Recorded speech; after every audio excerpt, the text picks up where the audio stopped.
The ages of A and B are in the ratio 2:5. A మరియు B యొక్క వయసులో ఏ నిష్పత్తిలో ఉన్నాయమ్మా? 2:5.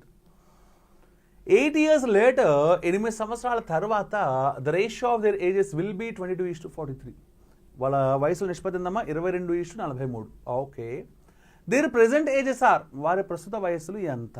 సింపుల్ అమ్మ, లైన్ వేస్తే సరిపోద్ది, ఎవరికి అడగమాకండి, ఓకేనా? మీకు ఎవరికి గంటలకు వేసుకోండి, నేనైతే ఇలా లైన్ గీస్తా. ఇది వాళ్ళ ప్రస్తుత వయసుల నిష్పత్తి, అవునా? ప్రజెంట్ ఎంతమ్మా? 2:5.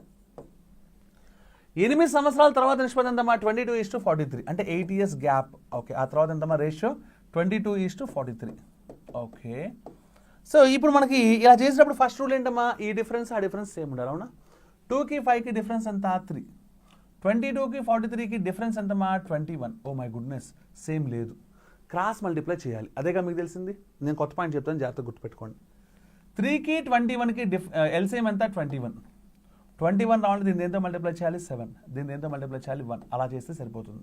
ఎందుకంటే ఎంత పెద్ద నెంబర్లతో మల్టిప్లై చేస్తే క్యాలిక్యులేషన్ అంత బండదైపోద్ది, ఓకేనా? రెండమ్మా 7తో మల్టిప్లై చేస్తే 7 2s are 14, 7 5s are 35.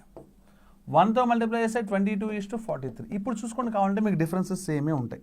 Okay, చూడండి 14 35 డిఫరెన్స్ 21, 22 43 డిఫరెన్స్ 21, సరిపోయిందిగా. ఓకే, ఇక్కడ వీడేది ఎన్ని పార్ట్స్? 14 పార్ట్స్. ఇక్కడ ఎన్ని పార్ట్స్? 22 పార్ట్స్. అంటే ఎన్ని పార్ట్స్ పెరిగింది? 8 పార్ట్స్. 8 పార్ట్స్ పెరగడానికి నీకు ఎన్ని టైం పట్టింది? 8 years. అంటే 8 parts is equals to 8 years. అంటే 1 part is equals to 1 year. అంటే ప్రెసెంట్ వీళ్ళ ఏజెస్ ఎంత? 14 parts అంటే 14, 35 parts అంటే 35, అంటే 14 years and 35 years. ఓకే, అంటే ఎన్ని ఆప్షన్ మనకి హ్యాపీగా? A is the answer. Answer ఏంటమ్మా?